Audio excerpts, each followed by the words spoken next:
ข้าพเจ้าเองมีชื่อว่าท้าวสอนไซมังเขืออายุ22ปี มาจากประเทศลาว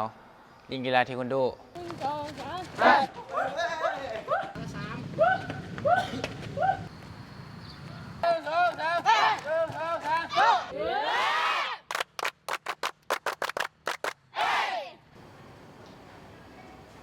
หลังจากครอบครัวเสียเบิดเนาะหัวหน้าครอบครัวเสียเบิดเนาะโอ้คือดนแหละเสียจังไหนเนาะกับชีวิตเรา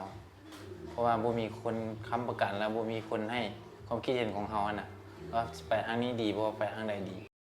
คนอยู่ต่อต้องสู้ต่อไปชีวิตของคนเรากีฬาเทควันโดเนาะเฮ็ดให้เฮามีเงินมีเงินเดือนแล้วก็เงินสามารถเก็บเงินส่งเสริมตัวเองเฮียนแล้วก็ช่วยทางครอบครัวแล้วก็ทางคนรอบข้างแหละรายจ่ายทุกอย่างเป็นเราเบิด